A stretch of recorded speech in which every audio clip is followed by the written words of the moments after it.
이제 오늘이 뭐 이번 올해 들어서 마지막 법회 같네요, 그죠? 마지막이 뭐 있겠나마는.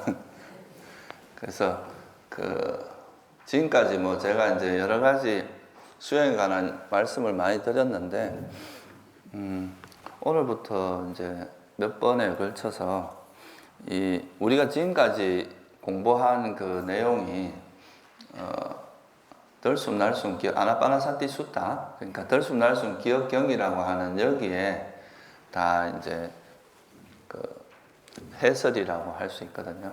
그러니까 이제 우리가 이 부처님께서 설한 이제 덜숨날숨 기억경이라는 경에서 나오는 내용을 가지고 지금까지 이제 공부한 거를 총 정리를 한번 해보면 좋을 것 같아서 제가 이 덜숨날숨 기억경에 대해서 좀 설명을 드리려고 합니다.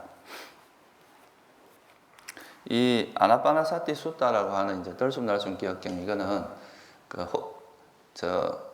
처음에 이제 부처님께서 성도하시고 나서는 이제 몸에 대한 기억경을 이제 설하셨어요. 근데 이건 이제 주로 뭐냐면 우리 몸의 32가지 부분에 대해서 부정관 수행을 하는 이제 그거를 설하셨는데, 그러던 중에 이제 스님들이 자기 몸을 부정하게 관찰하는 그 수행을 하다가 이제 자살하는 사건이 좀 벌어집니다. 그러니까 내가 내 몸이 부정한 걸 보고 막 그거에 대해서 좀 수행을 잘못한 거죠, 이건 사실은. 그렇게 하다가 이제 자살하는 일이 벌어져서, 그래서 이제 안한존자가 혹시 다른 수행법에 대해서 좀 설해 주십시오, 이렇게 말씀을 드리니까 그때 설한 경전이 이 덜숨날숨 기억경인데, 몸에 대한 기억경보다 훨씬 이제 좀 더 업그레이드 되고, 이 경전이야말로 이제 정과 해가 함께 닦여진다는 것을 실제로 이제 보여주는 경전이고요.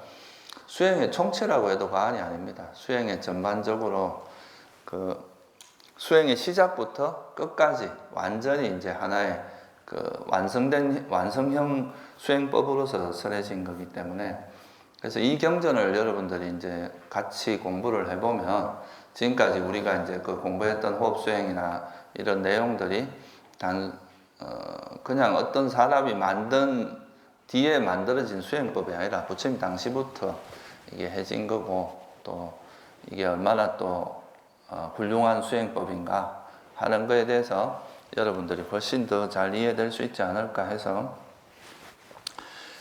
이제 이 경을 덜숨날숨 기억경을 토대로 해서 이제 여러분들이 이 수행법이 뭔지에 대해서 조금 더 자세하게 지금까지 했던 내용을 총 정리한다, 이렇게 생각하시면 될 것 같아요.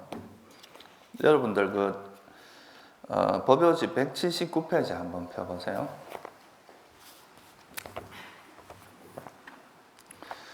그 앞에 있는 내용은 뭐냐 하면요, 지금 이걸 하기 전에, 그러니까 이제 부처님께서 제자들하고 같이 계시다가 이제 그거를 보시고, 여기에는 지금 우리 성가에는 뭐 아라함도 있고 또 아나함도 있고, 그러니까 수다운 사담, 아나함, 이런 성자들이 있고, 또 성자는 되지 못했지만 또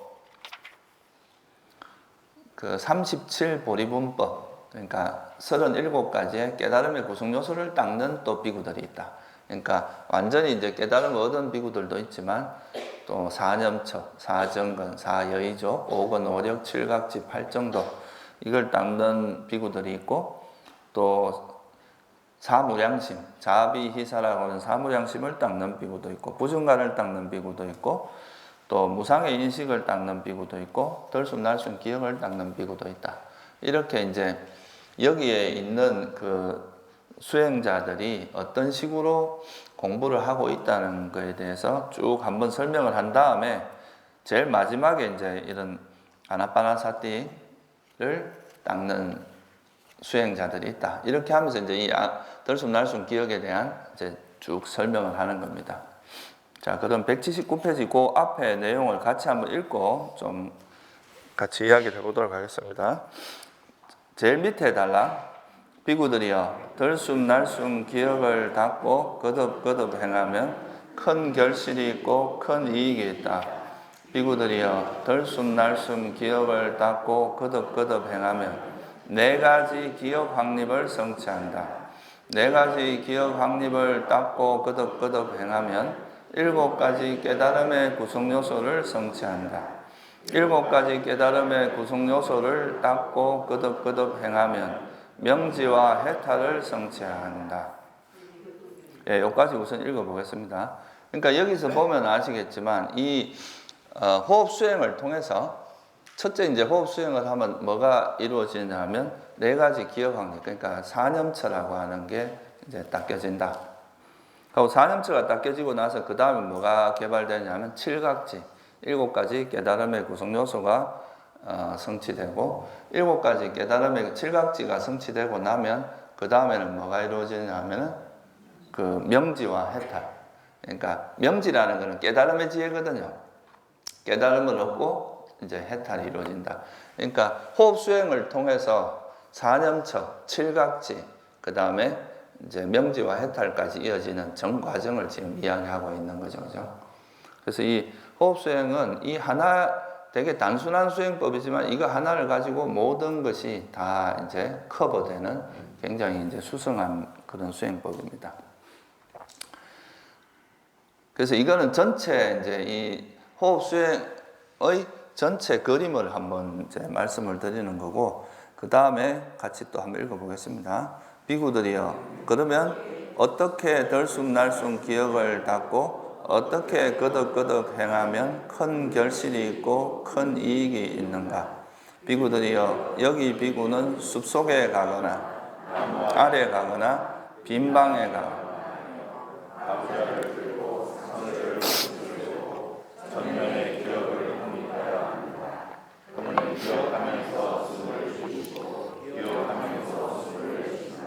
예, 여기까지만 읽겠습니다. 그러니까 이제 처음에는 이제 이 호흡 수행의 그 결실과 이익에 대해서 이 호흡 수행이라는 걸 하면은 이제 사념처가 닦여지고 칠각지가 개발되고 명지와 해탈이 일어난 이 구조는 사실 이게 이제 호흡 수행뿐만 아니라 다른 데서도 이런 형태로 법문이 되는 경우가 많습니다.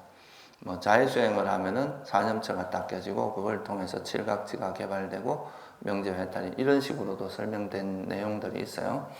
그래서 하여튼 이 그 내용을 이제 전체 그림을 설하시고 나서 그 다음에 어떻게 이 수행을 하느냐. 첫째는 뭐라고 했어요? 숲속에 가거나 나무 아래 가거나 빈 방에 가거나, 그죠? 이거는 뭐냐 하면은 이제 수행을 크게 나누면 두 가지로 나눌 수가 있는데 호흡 수행하고 걷기, 이제 일상 속의 수행이 있고, 이제 호흡 수행은 주로 좌선을 통해서 이루어집니다. 그러니까 이제 이거는 기본적으로는 이제 삼매를 닦아서 그 삼매를 바탕으로 해서 하는 수행이기 때문에 그 일단은 좀 정처, 고요하고 조용한 곳으로 가라. 이게 이제 숲속에 가거나 나무 아래 가거나 빈 방에 간다, 이런 의미가 있고요. 또 하나는 뭐냐면 이게 이제 좀 다른 의미로 말하면 약간 이제 우리가 즐기던 곳에서 멀어진다, 이런 의미도 있어요. 여러분들 일상 삶이라고 하는 것은 너무 이제 우리가 평소에 욕망을 즐기던 그 대상들이 가득한 곳이잖아요, 그죠? 그래서 이제 그런 것들로부터 좀 벗어난다. 일종의 그러니까 코끼리를 길들이려고 하면 코끼리가 즐기던 그 숲에서 빼내야 되잖아요, 그죠? 그래서 이제 조금 우리가 익숙한 또는 항상 즐길 것이 많은 대상들이 많은 곳에서 좀 멀어져서 좀 그런 것들로부터 벗어난 곳에서 머문다, 이런 의미가 좀 있는 거죠. 그래서 숲속에 가거나 나무 아래 가거나 빈 방에 가서 그 다음에 가부좌를 털고 상체를 가부좌를 턴다는 것은 뭐 이제 좌선 자세를 이야기하는 거고요. 이제 가부좌가 가장 좋은 자세이기는 한데 가부좌가 이제 일반적으로는 안 되니까 반가부좌라고 해서 한쪽 다리를 올리는 쪽으로 해도 되고 평자라고 해서 양쪽 다리를 다 내리도 되고, 그죠? 그거는 여러분들이 편한 자세로 하면 됩니다. 또 뭐 다리가 불편하신 분들은 의자에 앉아서 해도 됩니다. 의자에 이렇게 앉아서, 그리고 이제 상체를 고추 세워라.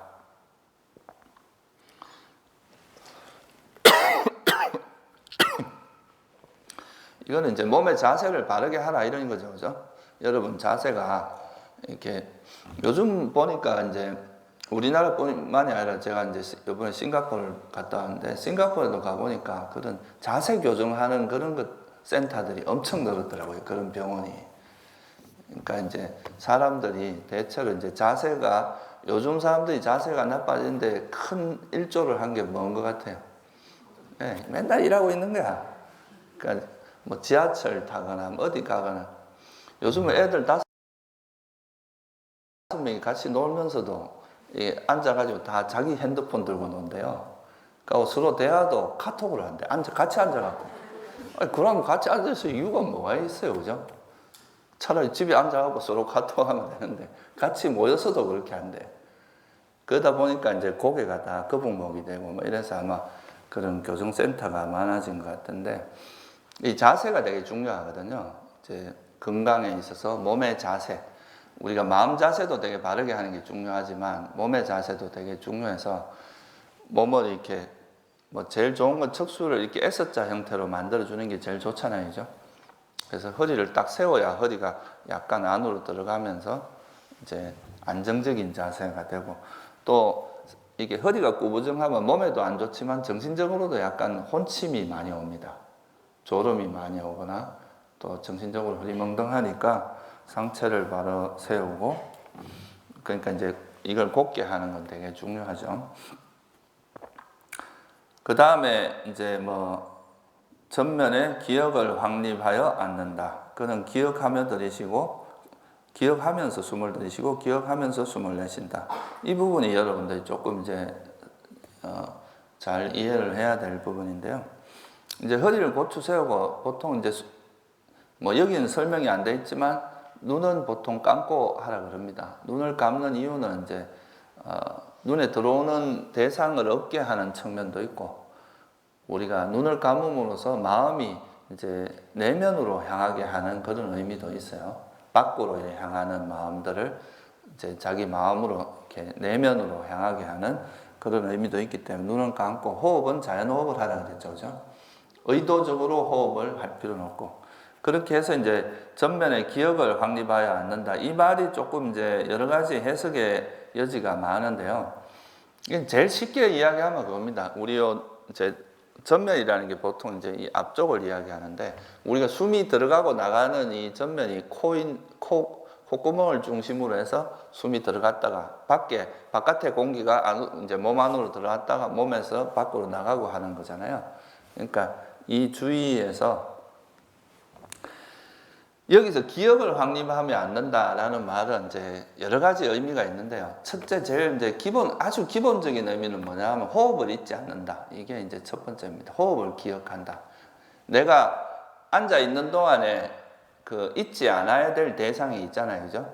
그 호흡을 잊지 않는다는 게 첫 번째 그러니까 앞에다가 내 마음 앞에다 이렇게 놓고 숨이라는 이 이제 내가 이번 시간에 앉아서 자신한 요 시간만큼이라도 다른 거를 다 잊어버리고 오직 호흡만 잊지 않고 앉아서 이 호흡에만 마음을 두겠다, 기울이겠다 하는 그런 식으로 이제 하는 거라서 첫 번째 이 호흡 수행의 첫 번째는 이제 호흡을 잊지 않고 그 호흡에다 마음을 기울이는 게 첫 번째잖아요, 그죠? 그래서 이제 호흡을 기억하며 호흡에 대한 기억을 확립하며 앉는다. 이렇게 이제 제일 이제 첫 번째 의미는 그걸로 이해를 할 수 있고 조금 더 이거의 이제 백그라운드를 보면은 여기서 이제 기억을 확립하며 앉는다고 하는 거는 단순히 호흡에 대한 기억을 이제 확립하고 앉는다는 의미도 있지만 또 하나는 바른 견해를 잊지 않는다. 이 의미가 포함되어 있습니다. 그러니까 우리가 이제 바른 견해를 바탕으로 해서 이제 호흡 수행을 해야 되기 때문에 이제 수행하기 전에 자기가 이제 이런 바른 견해, 그러니까 부처님 말씀하신 이 바른 견해에 대해서 한번 돌이켜보고 그 마음을 딱 가다듬은 다음에 수행을 하는 거하고 그냥 아무 생각 없이 앉아서 하는 것은 좀 다르거든요. 그래서 제가 먼저 요 전체적으로 좀 설명을 한번 드리고 그리고 나서 이제 좀 구체적으로 이야기를 하면 좋을 것 같은데요. 이 말이 의미가 이해하는 게 되게 이제 중요한 부분입니다. 첫 번째 이제 우리가 이 호흡 수행을 할 때 첫 번째 여러분들이 알아야 될 것 중에 하나가 바른 견해라고 하는 부분에서 첫 번째 이제 이게 중요한 게 일단은 우리가 이제 세상을 아는 그 주체, 그러니까 우리가 세상을 아는 것은 뭐로 아는 겁니까? 그래서 우리가 보통 이제 부처님께서 세상이 왜 일어나냐 그러면 뭐 때문에 일어난다 그랬어요? 이 세상이 벌어지는 건 뭐 때문에 벌어진다 그랬어요? 예, 그러니까 우리가 아니비설신의라고 하는 육처가 있기 때문에 그 육처와 바깥 대상과의 뭘 통해서? 접촉. 그러니까 이 접촉을 통해서 세상이 벌어지거든요. 그러니까 어떻게 보면 세상 자체는 잘못된 게 없어요. 세상 그냥 자기 존재 방식대로 존재하는 거라. 그렇잖아요. 그죠? 뭐 세상이 뭐 문제가 있는 건 아닌데 우리가 그거를 이제 대상과의 접촉을 통해서 인식을 할 때, 그 대상을 인식을 할 때 그 대상에 대해서 뭐 이렇다 저렇다 자꾸 분별하고 좋아하고 싫어하고 이런 게 들어가니까 그것 때문에 괴로움이 일어나는 거지 대상 자체가 문제가 있는 건 아니잖아요. 그죠? 예를 들어서 멀쩡히 이제 길을 가다가 밑에 바위가 이제 돌이 하나 있어가지고 돌에 대해서 넘어졌어요. 발에 걸려서 넘어졌어. 그 돌의 잘못입니까? 근데 막 돌에 대고 막 욕을 하잖아요. 그죠? 이놈의 돌이 이게 여기 있어갖고 내 다쳤다고, 내 발등 찍었다고 하면서 욕을 하는데 사실 돌은 그냥 거기 있었을 뿐이잖아. 뭐 자기가 잘못한 게 아무것도 없어요. 근데 자기가 부주의해서 걸려서 넘어진 거를 그 돌을 탓하고 그렇게 하죠. 그러니까 그게 실제 우리한테 일어나는 것들은 그 자체의 문제, 그 세상의 문제라기보다는 그 세상을 우리가 어떻게 인식하고 어떻게 받아들이냐의 문제가 크다는 거죠. 그래서 이걸 법구경에서는 뭐라고 설하느냐면 모든 것은 마음이 앞서가고 마음이 이끌어가고 마음으로 이루어진다.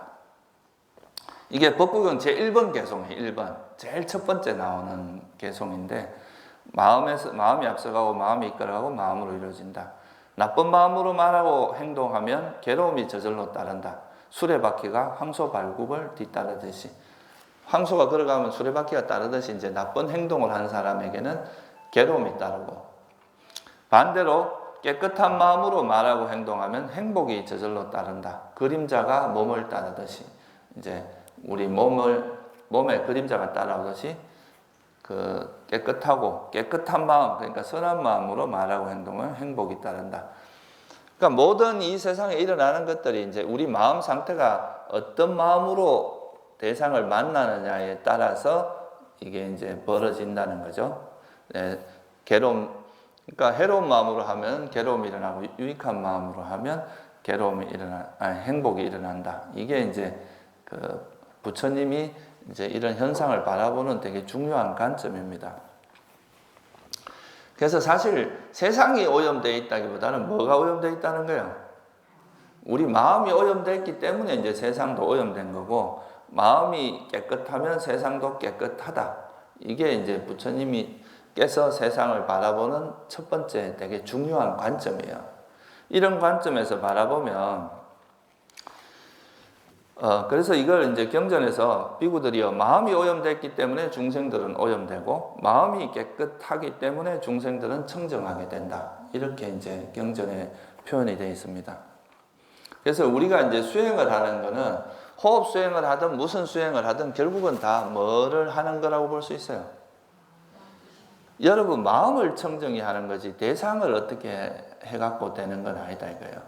우리 마음을 깨끗하게 하고 청정하게 하는 그것이 제일 포커스가 갖춰져 있다.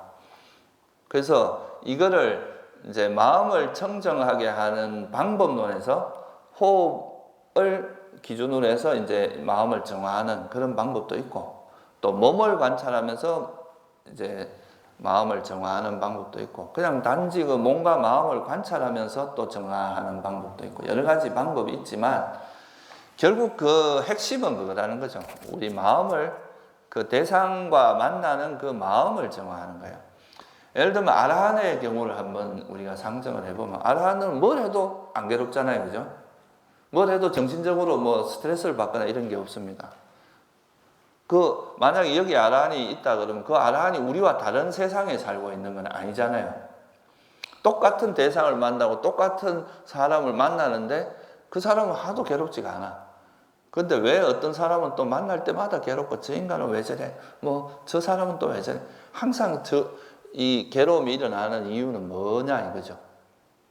그 차이가 그 마음이 오염됐느냐 안 됐느냐에 따라서 이제 그런 문제가 생긴다. 이 관점을 이해하는 것이 이제 이 호흡 수행에도 되게 중요합니다. 안 그러면 자꾸 대상 탓을 하거든요. 사람들이 어떤 수행이 안 되는 걸 전부 자기 문제라고 보지 않고 자꾸 대상 탓을 해서 뭐 수행 방법이 좀 문제가 있다거나 또는 뭐 이 주변에 이게 좀 선방 분위기가 안 좋다거나 옆에 사람이 좀 부시럭해서 수행이 안 된다거나 뭐 이런 자꾸 이제 외적인 원인을 탓할 수가 있게 되는 거예요. 그래서 그거를 이해하는 것도 되게 중요합니다. 그래서 우리가 그 길들임의 단계경이라는 그 경이 있어요. 마지막니까에 보면 우리가 마음을 길들이는 과정을 이제 코끼리 길들이는 거에 비유를 해서 이제 설명을 한 경전인데 여기도 보면 이 마음을 길들여 가서 이제 마음을 잘 길들여 가면서 선정에 드는 이런 과정으로 설명이 되어 있거든요. 그래서 우리 마음을 잘 길들여야 삼매에 드는 거지 대상의 문제가 아니다. 이게 삼매라고 하는 것도 이거를 이해하는 것도 기억을 확립하면 않는다 할 때 이 바른 기억을 확립하는 것 이거에서 아주 중요한 부분입니다. 또 하나는 이제 결국은 이제 이 내용을 조금 정리를 해보면 이거를 조금 더 확장을 해보면 결국은 이제 모든 게 마음에서부터 비롯되는데 또 하나 중요한 건 뭐냐 하면은 이 세상에 있는 우리가 살고 있는 이 세상에 있는 모든 것은 또 뭐라는 것이 또 정견의 핵심이냐면 조건 발생이라는 거, 그죠? 우리한테 일어나는 건 모두 조건 발생이고 조건 따라 일어나기 때문에 조건이 사라지면 사라질 수밖에 없으니까 이 세상에 있는 건 다 뭐 변한다는 거죠. 계속 변할 수밖에 없다. 변하는 것은 확실성이 없고 완전하지도 않아요. 그러니까 불확실합니다. 그러니까 이것도 괴로움의 속성을 갖고 있어요. 그러니까 무상하고 괴로움인 것은 여러분 마음대로 통제가 안 됩니다. 이거 내 손을 떠난 게 되게 많아. 제가 비행기 탈 때마다 느끼는 게 있어요. 비행기를 딱 타가 문을 닫는 순간부터는 내 손을 떠나. 이제는 조종사의 마음이라. 그러니까 거기서는 내가 뭐 할 수 있는 게 별로 없어요. 조종사가 뭐 옛날에 그 말레이시아에서 그런 일도 있었잖아요. 조종사가 뭐 그냥 이렇게 끌고 바다로 들어가 버린 그런 사건이 있잖아요. 그죠? 그러니까 그때부터는 내가 할 수 있는 게 아무것도 없어. 통제 불가능의 상태로 들어가요. 그때 내가 할 수 있는 건 뭐밖에 없어요. 내 마음을 관찰하는 것밖에 할 게 없어. 그냥 나를 잘 지키고 자기 마음을 잘 지키고 설사 뭐 사고가 나도 자기가 이제 마음을 잘 지키고 죽으면 그래도 이제 악체에 태어나거나 그러진 않잖아요. 그래서 알고 보면 우리가 뭐 차를 타도 그렇고 버스를 타도 그렇고 알고 보면 우리 세상에는 내 마음대로 할 수 없는 게 엄청 대부분이 그래요. 다 어떤 그 조건의 흐름에 따라서 흘러가는 거지 실제로 우리가 세상에서 할 수 있는 거는 별로 없어요. 유일하게 확실하게 할 수 있는 건 여러분이 자기 마음을 관찰하고 지키고 이거는 내가 어떤 상황에든지 할 수 있는 이건 유일하게 나한테만 소속된 일이죠.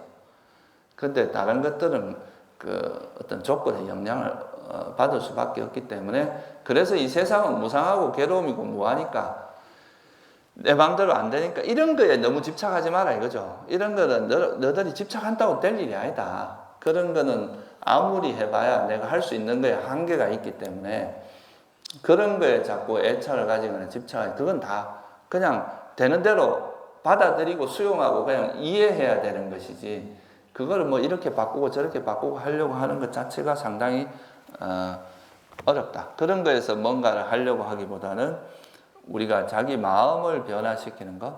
그렇지만 아까 말했듯이 우리 모든 것은 마음이 이끌어가고 마음으로 이루어지니까 이 마음을 오염되지 않도록 하고 오염된 마음을 버려서 이제 우리 마음을 깨끗이 하는 이거는 여러분이 할 수 있는 거라는 거죠. 그건 어떤 상황이든지 할 수 있어. 여러분 어디 가도 마음은 마음이 없이 갈 수는 없잖아요. 그죠? 그러니까 이 마음이라는 것은 계속 관찰하고 그걸 정화할 수 있기 때문에 그래서 우리 마음에서 어떤 게 그러면 우리를 오염시키는 거냐? 오염시키는 법은 오염시키는 법. 그러니까 해로운 건 해로운 법이라고 아는 거, 이게 또 되게 중요하고, 또 우리를 유익하게 하는 법은 유익하게 한다는 것을 확실히 이해하는 게 되게 중요합니다. 그래서 5장의 5장의 요소는 우리 마음을 행복하게 하는 게 아니라 오염시킨다는 거죠. 그죠? 그 5장에는 우리 마음을 오염시키는 거라는 걸 확연히 이해하고, 그걸 깨뚫어 알고, 그리고 그거의 반대, 칠각지 같은 경우는 우리를 괴로움으로부터 벗어나게 해준다는 것을 확실히 알면, 이게 이제 바른 기억을 확립하는 겁니다. 여러분, 이게 다 아는 것 같죠? 근데 막상 또 맛있는 거 보면 어때요? 아, 좋다. 아, 맛있다고 또 그게 속 빠져버리죠.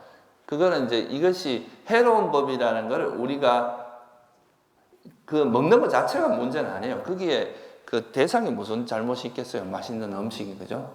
근데 이제 그거를 분별하면서 거기에 집착하고 애착하는 그 마음이 문제인 거잖아요. 그죠? 그런 마음이 일어나면 이게 해로운 법이다라고 확실히 아는 거.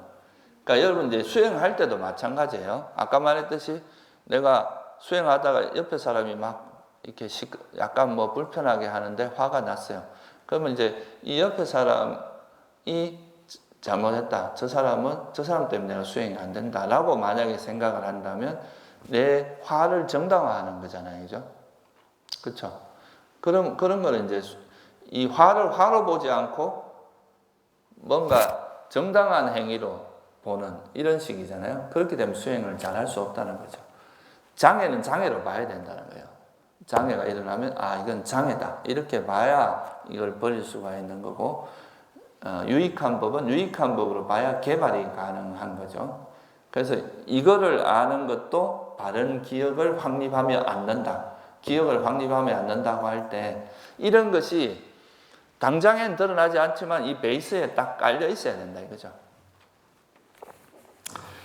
그래서 이걸 좀 요약을 하면은 그런 거예요. 우리가 이제 이 세상은 전부 조건 지어진 거기 때문에 무상하고 괴로움이 뭐하다. 그러니까 이렇게 바라보면은 내가 호흡에 다른 대상이 나타났을 때 이걸 놓기가 쉽겠죠.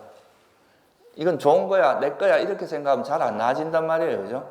그렇지만, 아, 이거는 무상하고, 원래 변하기 마련인 거고, 불확실하고 내 것도 아니고, 이거는 괴로움 덩어리고, 또 이거는, 내 마음대로 통제할 수 있는 게 아니다. 이런 지혜가 바탕이 되면 호흡 외에 다른 대상이 나타났을 때 그 대상을 지금 이거는 내가 애착할 만한 것이 아니다 하고 놓고 돌아오기가 쉽기 때문에 이게 이제 일종의 고성제 지혜인데 이 지혜를 확립하는 거, 이것도 하나의 이제 바른 기억을 확립하며 앉는다 할 때 이걸 한번 리마인드 하는 거죠.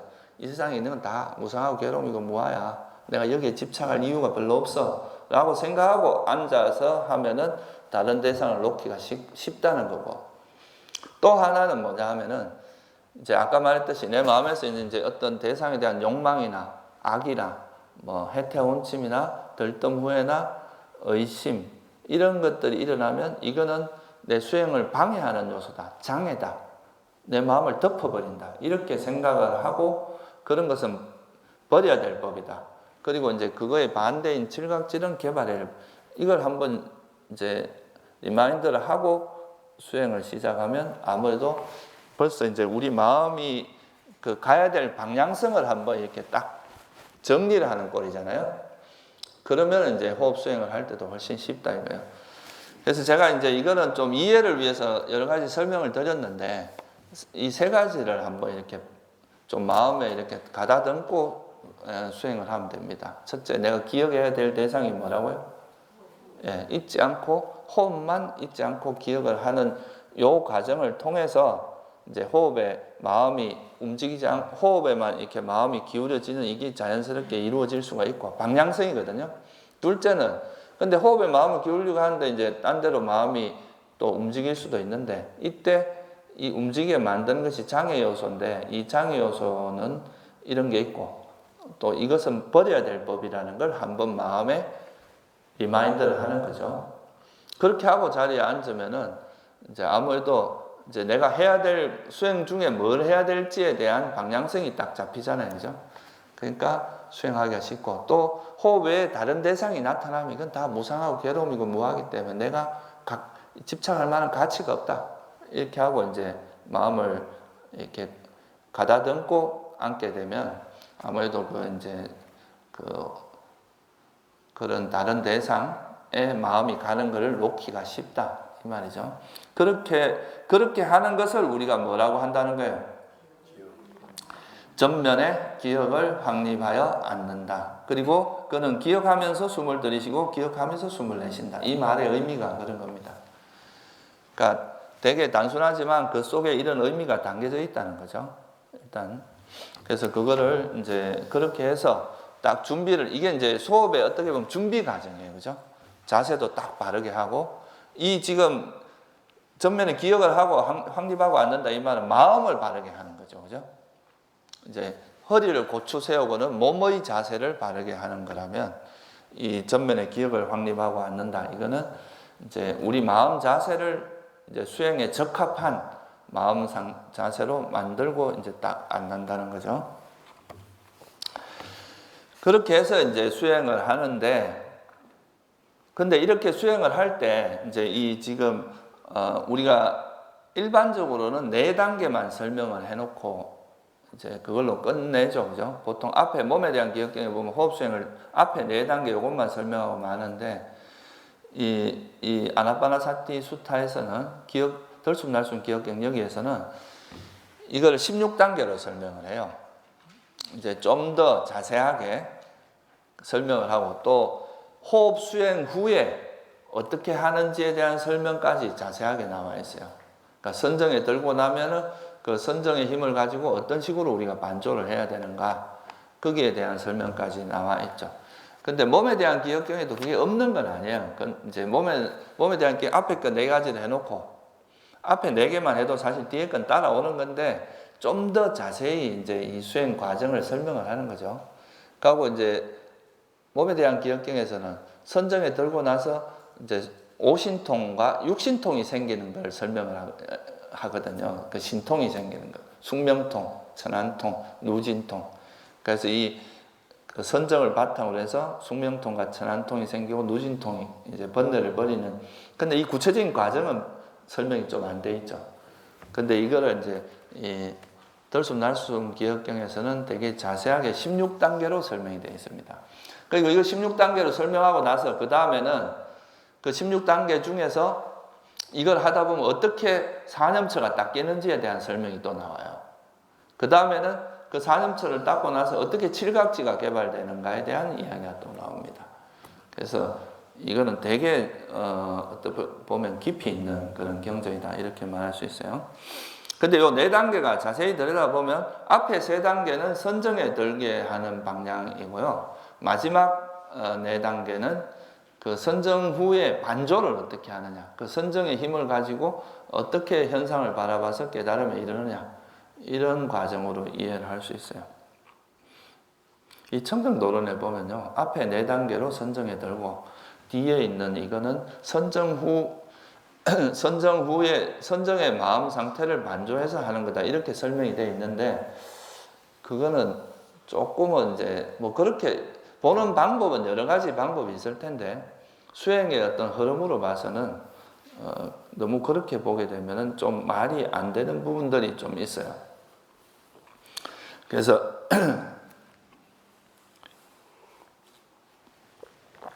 그냥 이 앞에 이제 쭉 설명을 하면서 이 앞에 과정에서 어떻게 선정에 드는지 12단계까지는 선정에 드는 과정으로서 한번 설명을 해보겠습니다. 제일 첫 번째 우리가 이제 호흡 수행을 통해서, 그러니까 이 호흡 수행은 앞에서 제가 말씀드렸지만 호흡이라는 걸 매개체로 해서 뭘 하는 거라 그랬어요? 이 장애를 가라앉힘으로써 우리가 삼매에 드는 건데, 이 사마타 수행이라고 하는 이 사마타의 뜻 자체가 이제 되게 고요함, 깨끗함 이런 뜻이 있거든요. 그러니까 깨끗하다는 건 뭐가 깨끗하다는 거겠어요? 예, 우리 마음. 그래서 이걸 심청정이라고 보통 표현을 해요. 또는 심해탈이라고 하기도 하고.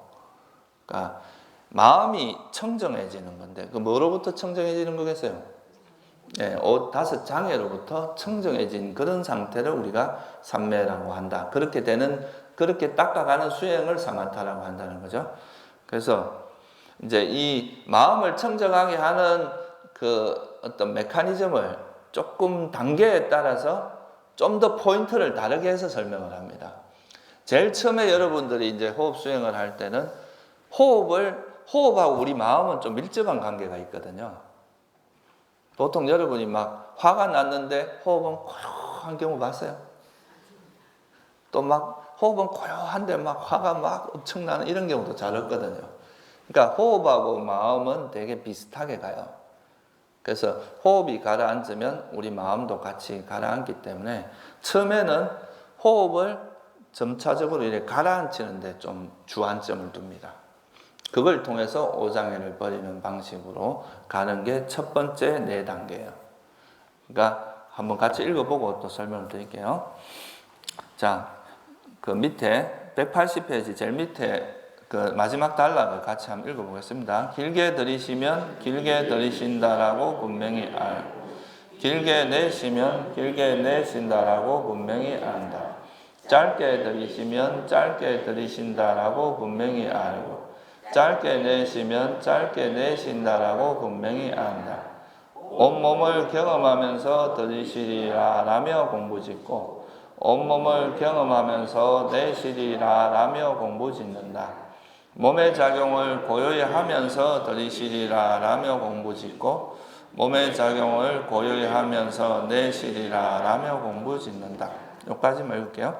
여기는 이제 그러니까 과정이 보면 처음에는 숨이 길고 짧은 거를 그냥 있는 그대로 보는 게 하나가 있고 그 다음에 이제 숨을 전체적으로 보는 거, 그 다음에 숨을 점차적으로 고요히 하는 과정 이렇게 되죠. 이건 이제 숨을 점차 고요히 해 나가는 과정이라고 볼 수 있어요.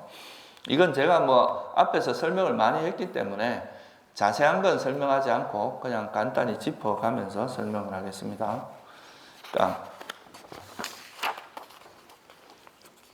앞에 2단계 있죠. 숨이 길면 길다고 알고 짧으면 짧다고 한다. 이 부분은 사실 우리가 이제 숨을 자연 호흡으로 하고, 그러니까 숨을 있는 그대로 두라 이거죠. 내버려 두라 이거죠. 숨을 여러분이 통제하려고 하지 말고, 숨은 내버려 두고 우리가 할 일은 뭐라는 거예요? 숨이 들어가고 나가는 걸 있는 그대로 아는 것만 하라는 거예요. 숨을 아는, 그냥 그걸 있는 그대로 알기만 하게 되는지 숨 자체를 우리가 통제하려고 할 필요가 없다는 거죠. 그죠? 길면 긴 대로 알고 짧으면 짧은 대로 안다는 거예요. 그러니까 그냥 있는 그대로 숨이 들어가고 나가는 걸 그냥 알기만 하면 된다는 거죠. 그러니까 숨을 잊지 않으면 전에도 말씀드렸지만 이제 우리 마음은 대상을 하나밖에 취하지 못하기 때문에 이제 마음이 이 대상에 있으면 그냥 그 대상을 알기만 하면 되는, 그러니까 대상만 있지 않으면 마음은, 호흡만 있지 않으면 호흡이 대상으로 있으면 그냥 마음은 그걸 자연스럽게 알게 된다는 거예요. 그런 식으로 알면 된다는 거죠. 그러니까 길면 긴 대로, 짧으면 짧은 대로 그냥 아는 것이 첫 번째 단계입니다. 근데 이게 보통 보면은 이제 내가 이제 길면 길다고 알고 짧으면 짧다고, 그러니까 이거는 한마디로 말해서 숨을 그냥 있는 그대로 숨을 들어가고 나가는 걸 알기만 하면 된다는 거죠. 이 단계에서는 여러분이 일부러 뭐 콧끝을 보려 하거나 뭐 어느 지점을 잡으려고 하거나 이런 것도 할 필요 없어요. 그냥 숨이 들어가는 건 숨이 들어가는 숨이 있구나, 나가는 숨이 있구나 하고 이렇게만 단순하게 하는 게 좋아요. 처음부터 막 어느 지점을 잡거나 이렇게 하면 오히려 그게 상기가 되거나 좀 긴장을 유발하는 그런 경우가 많더라고요. 그래서 이제 그렇게 하고, 처음에 할 때는 제일 중요한 게 보통 사람들이 과도하게 힘을 쓰기 때문에 좀 힘을 빼는 게 되게 중요해요. 너무 과하게 잘하려고 할 필요도 없이 그냥 숨이라고 하는 것을 집중하거나 막 억지로 이렇게 잡으려고 하지 말고 숨을 그냥 잊지 않으려고만 노력하면 돼요. 숨이라는 대상을 놓고 그냥 이제 숨이라는 거에 마음을 기울이고 있고 그냥 숨을 잊지 않으려고 하는 노력만 하는데, 그러다 보면 마음이 가만히 있지 않고 또 도망가게 돼 있거든요.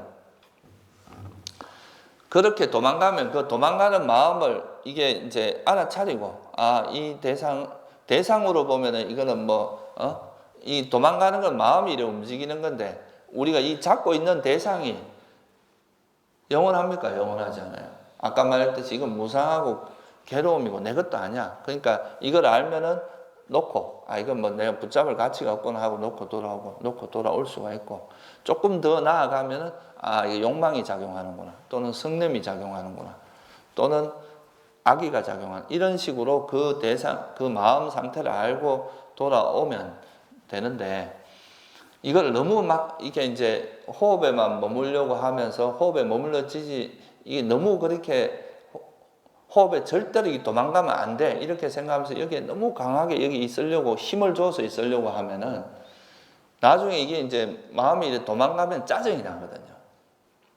내가 막 여기만 있으려고 하는데 도망가면 짜증이 나.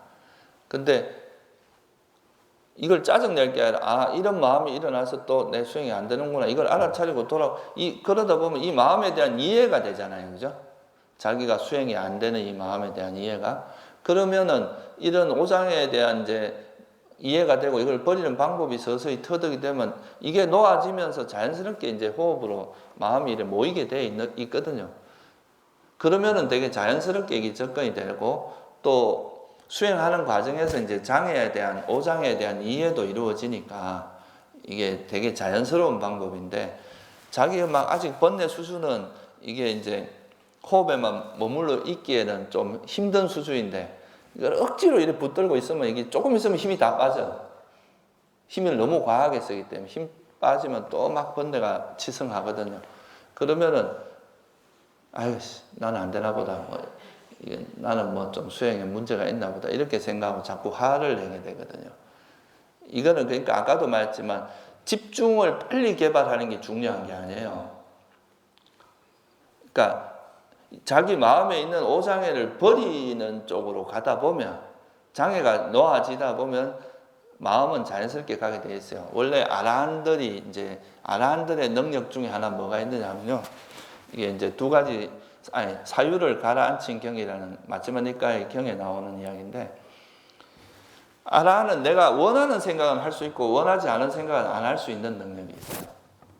그러니까 내가 원하는 대상에 딱 가면 마음이 딱 머물러 있고 하기 싫으면 안 할 수 있는 그러니까 사유하고 싶은 건 사유하고 사유하기 싫은 건 안 할 수 있는 능력이 있다는 거죠. 여러분도 원래 그런 마음은 그런 가능 능력을 다 가지고 있어요. 그런 능력이. 근데 왜 안 되겠어요 그게? 여러분 마음이 오염되어 있어서 그런 거죠. 장애가 방해를 하기 때문에 그게 안 되는 거지. 원래 그러니까 우리는 여기 내가 이 대상에 머물겠다 하면 여기 머물러지고 여기 머물겠다 하면 머물러지고 이게 원래 우리 마음의 능력이라는 거예요. 근데 이게 안 되는 게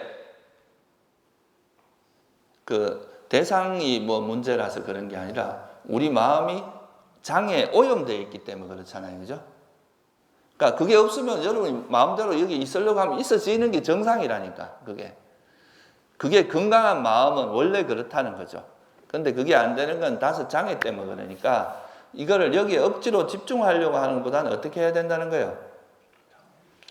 그러니까 이 장애를 버리는데 노력을 하다 보면 이 장애가 일어나면 그걸 알아차리고 버리고 이거 이제 버리는 노하우를 터득해서 그게 점점 벌어지면 그러니까 우리가 원래 부처님의 아라한의 마음과 같은 상태로 변해가는 거죠.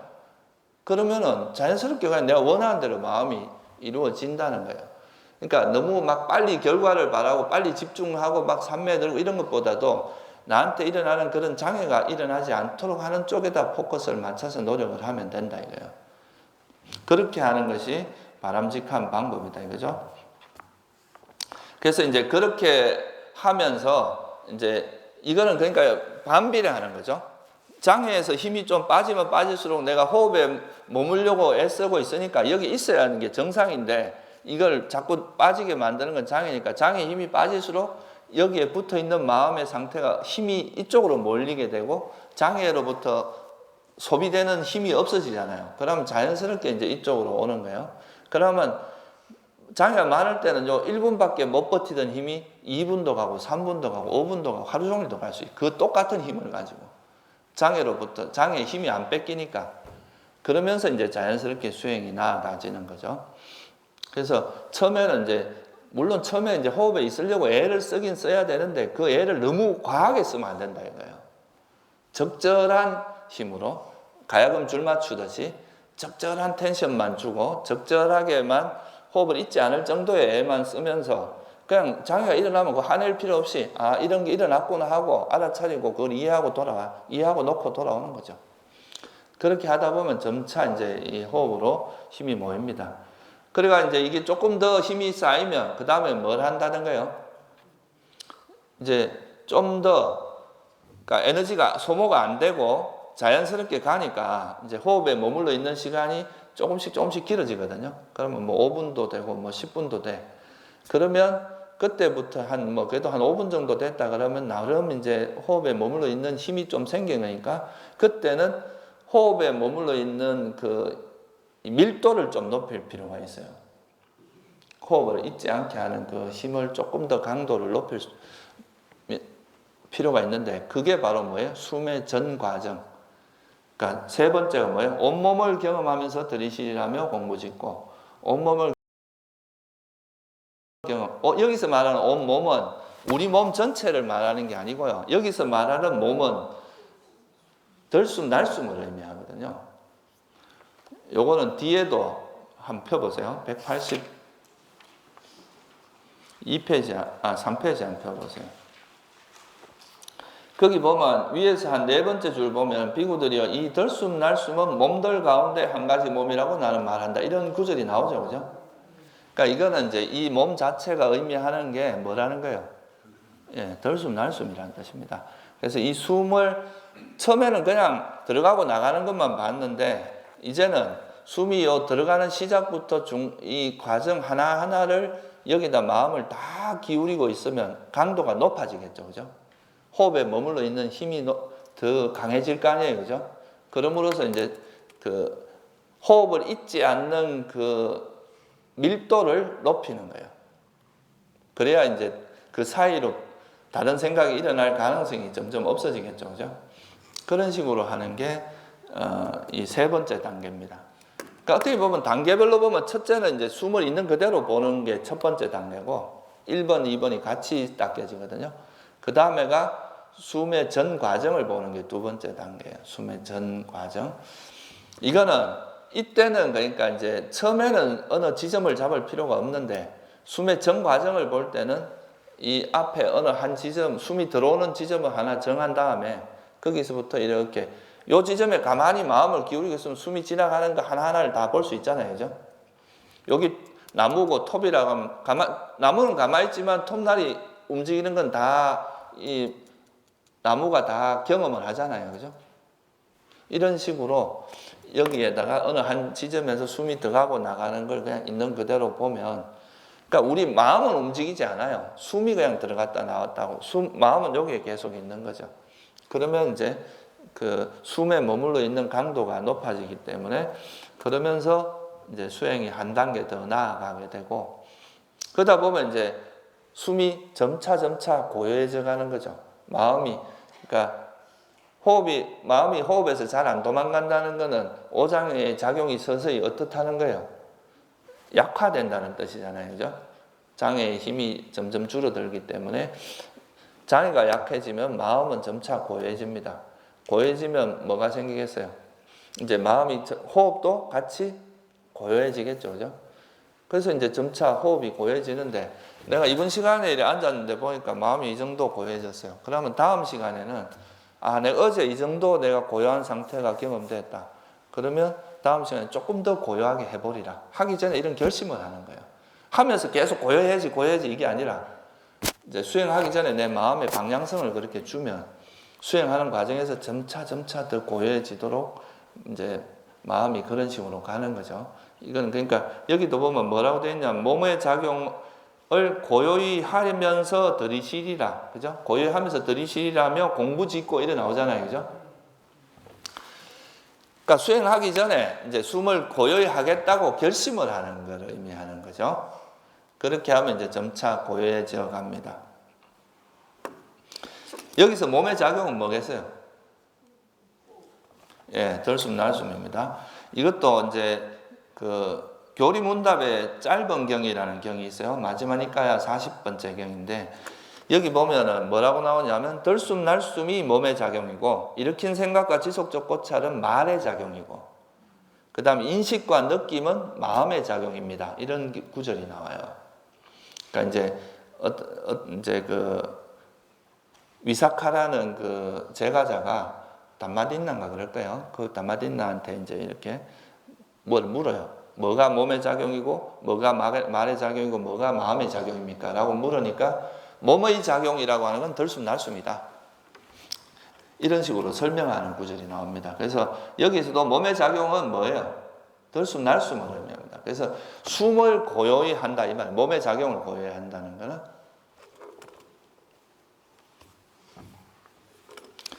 그래서 이제 숨이 이렇게 고요해졌다는 것은 그만큼 뭐가 됐다는 거예요? 마음도 같이 고요하고 깨끗해졌다는 거죠.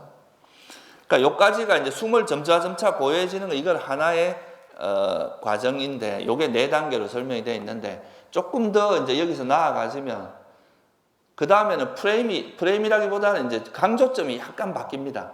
처음에는 숨을 고요히 하는 걸로 수행을 이끌어 갔는데 숨이 고요해져 간다는 것은 결국 아까 말했듯이 뭐하고 관계 있느냐 하면 오장애가 고요해지고 오장애가 버려졌다는 것하고 관계 있기 때문에 오장애가 버려지면서 뭐가 나타나기 시작하면 희열과 행복이 나타납니다.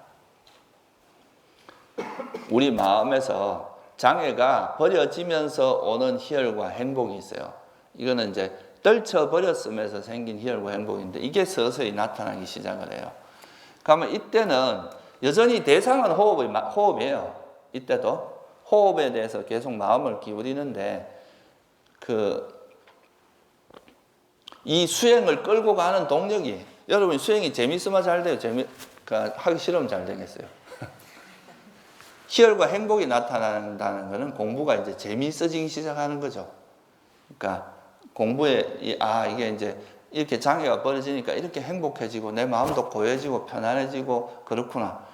그러면 이런 벗어남의 행복이 약간 동력이 됩니다. 여러분 수행을 끌고 갈 수 있는 재미가 있으니까. 그죠? 앉아있으면 너무 막 편안하고 행복하고 이러니까 그 행복의 힘을 가지고 희열과 행복의 그 힘, 파워로 이제 수행이 끌고 가는 거죠. 그래서 뭐라고 되어 있어요? 한번 같이 읽고 이야기하겠습니다. 희열을 경험하면서 들이시리라 라며 공부짓고 희열을 경험하면서 내시리라 라며 공부짓는다. 행복을 경험하면서 들이시리라 라며 공부짓고 행복을 경험하면서 내시리라 라며 공부짓는다. 요게 지금 끝까지 읽읍시다. 마음의 작용을 경험하면서 들이시리라 마음의 작용을 경험하면서 내시리라 라며 마음의 작용을 하면서 들이시리라며 공부짓고 마음의 작용을 편안히 하면서 내쉬리라 라며 공부짓는다. 이게 이제 처음에는 그러니까 이제 호흡이 고요해져 갈수록 그 고요해지면서 이제 이 숨이라는 것이 이제 우리 마음에서 장애가 버려지면서 오는 희열이 일어나고 행복이 일어나니까 이번 시간에도 내가 참 행복하게 수행을 해보겠다. 이런 마음을 가지고 수행을 할 수가 있다 이거예요. 그러니까 이거는 희열과 행복에 집착하라는 이야기가 아니에요. 그죠? 내가 이제 수행하면서 오는 그런 편안함과 희열과 행복 이거를 동력으로 내가 이런 편안함이 있으니까 내가 행복하게 수행을 하겠다. 편안하게 수행을 하겠다. 이런 마음으로 수행을 하면은 수행이 훨씬 더 이제 잘 되겠죠. 그죠? 그런 식으로 이제 수행을 끌고 나가다 보면 그 다음에는 뭐냐? 마음의 작용을 경험한다. 이게 나오잖아요. 3번째 단계가. 이 마음의 작용은 아까 뭐라 그랬습니까? 몸의 작용은 들숨 날숨. 이게 이제 뭐하고 관계 있느냐 하면요. 그러니까 초선, 2선, 3선, 4선이 있는데 말의 작용은 언제 말의 작용은 언제 멈춰집니까? 그러니까 2선에 갈 때 일으킨 생각과 지속적 고찰이 버려지면서 말의 작용이 사라집니다. 그 다음에 4선에서 뭐가 사라져요? 그러니까 몸의 작용, 들숨 날숨이 사라지죠. 그 다음에 멸진정에 들어갈 때 마음의 작용도 멈춰진다. 이거 설명하면서 나온 이야기예요. 그래서 이 마음의 작용이라고 하는 건 느낌과 인식을 의미합니다. 인식. 그래서 여기서 보통 느낌과 인식이 고요히 한다. 이거는 뭐냐 하면 이게 두 가지 그거예요. 우리가 마음이 고요해져 갈수록 뭐가 나타나냐면 희열과 행복이 또 한 축이라면 또 하나는 뭐냐 하면 마음이 고요해지고 이제 고요해진다는 것은 호흡이 엄청 안정된다는 의미도 있습니다. 호흡이 안정되고 이러니까 그 호흡의 변화도 별로 없기 때문에 그거와 관련해서 이제 그 우리가 희열이 생기는 이유가 뭐라 그랬어요 아까? 장애가 벌어지면서 생기는데 장애가 벌어지면서 또 하나 현상이 뭐냐 하면 마음이 밝아지는 현상이 나타납니다. 밝아진다는 걸 다른 말로 하면 깨끗해진다. 아까 우리가 사마타는 마음이 청정해져 가는 과정이라고 그랬잖아요. 마음이 밝아지면서 깨끗해지는 그런 과정이 드러나는데 그걸 우리가 보통 수행자들이 뭐로 인식을 하느냐 하면 빛으로 인식을 합니다. 이건 말 그대로 우리가 인식하는 거죠. 인식이라는 게 뭐예요? 그냥 어떤 게 있으면 아 저기 뭐라고 그냥 이렇게 그 인식은 빨리어로 산냐거든요. 산냐라는 것은 그 냐라고 하는 게 이건 전하라고 하는 거기서 나온 건데 이 냐라는 뜻은 알다라는 뜻이에요. 그러면 싸라는 건 뭐냐면 together라는 뜻입니다. 그러니까 산냐라는 것은 함께 알다, 둘이 뭉쳐서 알다 이런 뜻이야. 이게 컵의 모양은 다양해도 우리가 이걸 다 뭐라고 인식을 합니까? 컵이라고 인식을 하죠. 그거는 이제 어떤 특성을 가지고 적당히 그냥 그걸 인식을 해버리는 거. 인식은 그러니까 우리가 뭔가를 알 때 되게 원초적인 인식, 원초적인 알미 인식이에요. 제일 거친. 그러니까 그냥 우리가 의식은 조금 더 분별해서 하는 거고 지혜는 훨씬 더 섬세하게 하는 걸 의미합니다. 그래서 이 산자라고 하는 건 그냥 이제 표상작용이라고 보시면 돼요. 이렇게 뭐를 이렇게 두리뭉실하게 딱 알아서 하는 건데 그러면 우리가 빛이 뭔가 이렇게 밝음이 나타나 이게 밝음이다라고 이렇게 아는 건 뭐라는 거예요? 이게 산자의 작용, 인식의 작용이거든요. 그러니까 뭔가 이렇게 또릿또릿함으로 느껴지기도 하고 어떤 사람은 그거를 그 빛으로 느껴지기도 하는데 이거의 원인은 다 뭐하고 관계 있다는 거예요. 이 두 가지가다가. 그러니까 오장애가 버려지면서 기쁨, 희열과 행복도 나타나고 또 뭐가 나타나요?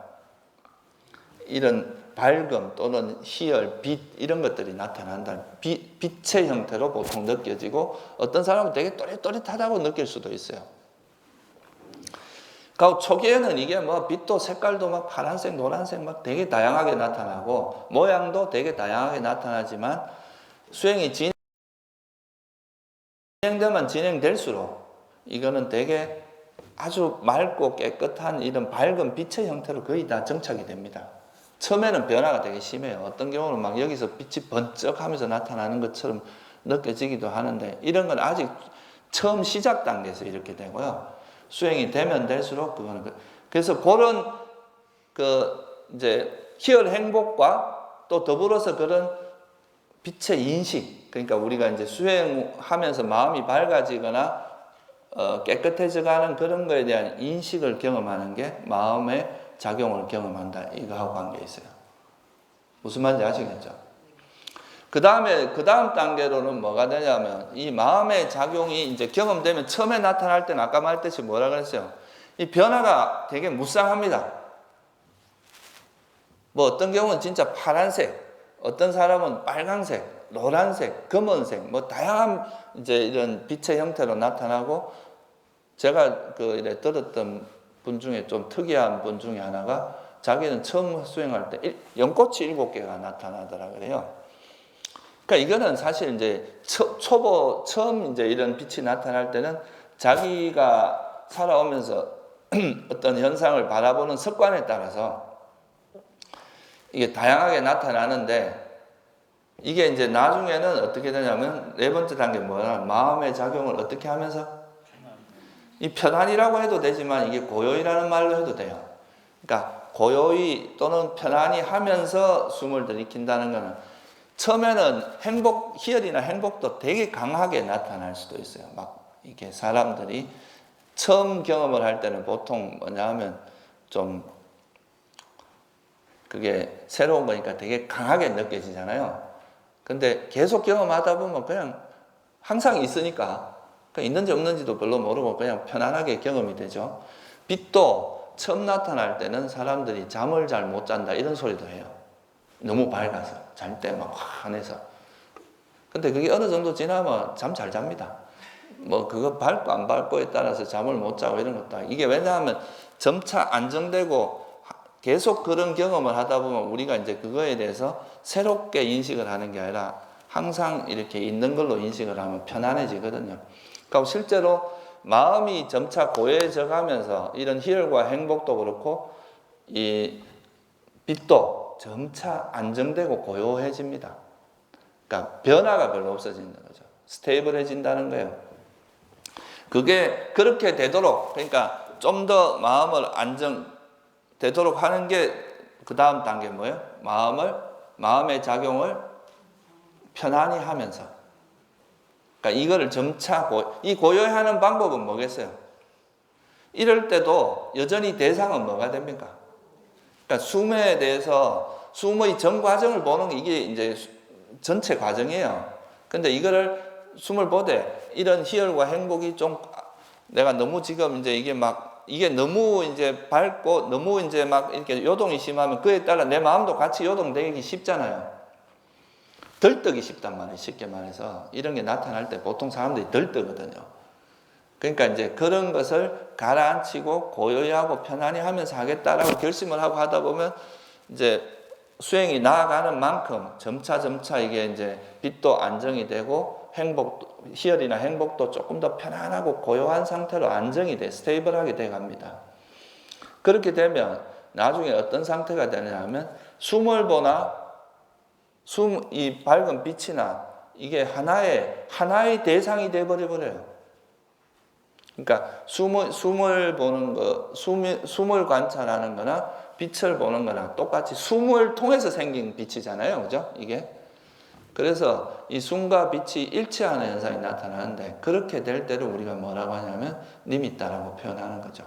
그전에는 사실은 이게 이제 뭐 니미따라고 보기보다는 그냥 지혜의 빛, 그냥 빛이 나타난다 이렇게 표현하는 거고 이게 이 빛이 이제 머무는 것도 장시간 되고 안정되고 그러고 이게 이제 어떤 변화가 없어지면서 되게 스테이블해지면서 호흡을 보나 빛을 보나 아무 차이가 없이 그냥 수행이 똑같이 진행이 되는 그런 상태가 됐을 때 우리가 뭐라고 한다는 거예요?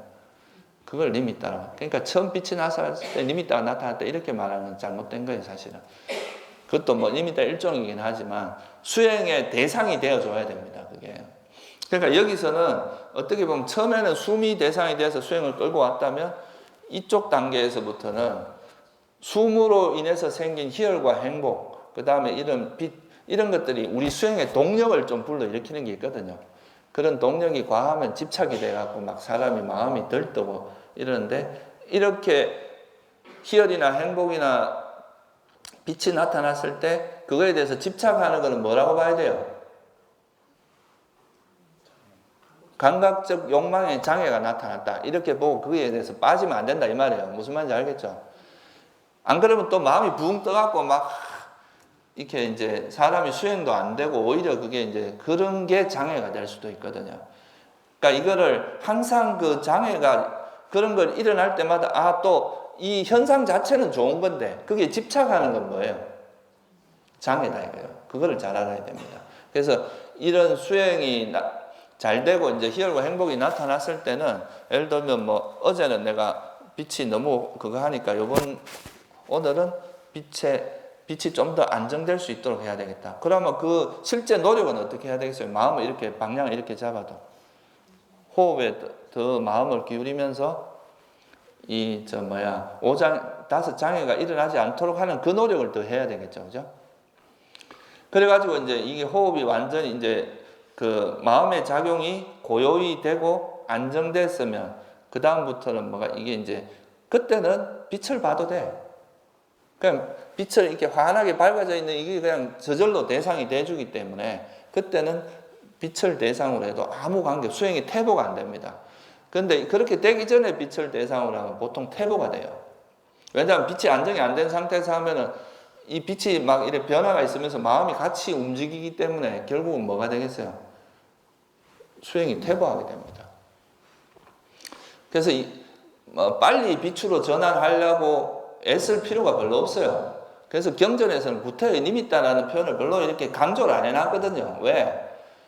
호흡을 계속 하다 보면 나중에 되면 저절로 호흡을 보는 빛을 니미따를 보는 똑같은 상태고 빛이 곧 호흡이기 때문에 이건 숨의 표상이거든요. 그러니까 구태여 이걸 뭐 니미따니 이런 표현을 가지고 사람들이 애착의 대상이 되도록 할 필요가 없는 거예요. 그래서 그냥 이제 경전에서 보면 여기 니미따 이게 하나도 없죠, 그죠? 그냥 마음의 작용이라는 표현으로 그냥 했잖아요. 그러니까 그렇게 해서 그러니까 이제 이렇게 하면 나중에는 이게 이제 저절로 이렇게 환하게 밝은 빛이 대상이 되어 버립니다. 그러면 이제 좀 어려운 과정을 처음에는 호흡을 고요하면서 끌고 갔고, 그 다음에 이제 희열과 행복이라고 하는 또는 니미따도 이제 이게 오장이가 버려지면서 나타나는 이런 소위 말 열매죠, 이게 그죠? 벗어남의 행복. 그 오장이가 버려지면서 나타나는 그런 어떤 그 결과물, 이런 결실로 인해서 그런 것에 대한 게 동력이 부여돼서 이제 이까지 왔는데, 그러면 이제 호흡에 대해 이제 마음 니미따도 생기고 이제 이렇게 편안하게 되면 이때부터는 또 이 니미따나 이런 행복 이런 데 마음이 가 있으면 또 이게 오히려 아주 섬세하게 삼매에 드는 것을 방해하게 되거든요. 그러니까 이때는 포커스를 어디로 바꾸냐, 그 다음 단계가 이겁니다. 한번 보세요. 같이. 이건 뭐 오늘은 못할 것 같은데 한번 그냥 대략 읽어만 보고 다음 시간에 할게요. 마음을 경험하면서 들이시리라 라며 공부 짓고, 내 시리라 라며 공부 짓는다. 마음을 기쁘게 하면서 들이시리라 라며 공부 짓고, 마음을 기쁘게 하면서 내 시리라 라며 공부 짓는다. 마음을 집중케 하면서 들이시리라 라며 공부 짓고, 마음을 집중하면서 내쉬리라 라며 공부 짓는다. 마음을 해탈하게 하면서 들이시리라 라며 공부 짓고, 마음을 해탈하게 하면서 내쉬리라 라며. 그러니까 이제 이 희열과 행복을 가지고 이제 이렇게 왔는데, 그 다음에 이제 니미따가 딱 생기고 나면은 그 니미따가 생겼다는 거는 숨이라는 거는 이제 숨이 들어가고 나가는 걸 관찰해야 되지만, 이거는 그냥 환하게 밝아져 있는 상태이기 때문에 이제 이 주위에서 환하게 밝아져 있는 상태이기 때문에 내가 대상을 구태여 잡으려고 하지 않아도 이 대상은 저절로 대상이 돼줍니다. 그러니까 마음의 대상이 돼주기 때문에 이때는 구태여 내가 대상에 대해서 크게 신경 쓸 일이 별로 없어요. 그 대상이라는 게 뭔가요? 호흡이? 지금 제가 설명을 드렸잖아. 빛. 예. 숨의 표상, 니미따라고 하는 그게 대상이 된다고요. 그래서 그 처음에는 이제 숨이 들어가고 나가는 거, 이걸 이제 미세한 숨을 알려고 하는 거는 미세한 숨이 점점 미세해지기 때문에 숨을 아는 게 약간 신경이 쓰이고 이런 것도 있거든요. 근데 이게 이제 니미따로 숨하고 빛이 일치해서 니미따가 되면 구태여 대상을 붙들려고 하지 않아도 대상이 환하게 밝은 상태로 벌써 우리 마음의 대상이 돼주는 거예요, 이게.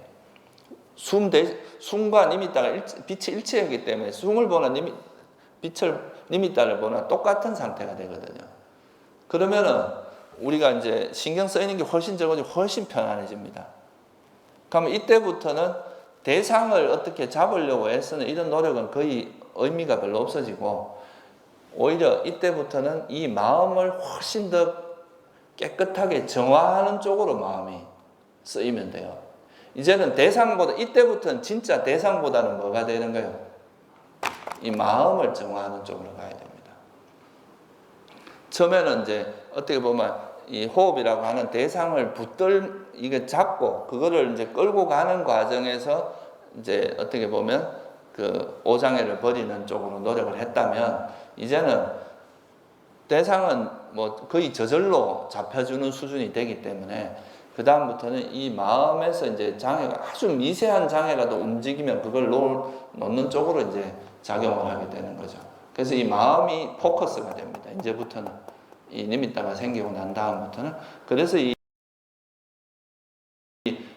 네 번째가 마음이라는 걸 이제 기준으로 해서 나오잖아요. 그죠? 마음을 경험하고 기쁘게 하고 또 집중하고 그 다음에 해탈케 하는 이런 쪽으로 가게 되죠. 오늘 원래 여기까지 하려고 했는데 생각보다 시간이 많이 걸렸어요. 요거는 다음에 이어서 제가 이 9단계부터 이제 나머지 16단계까지는 다음 시간에 하도록 하겠습니다.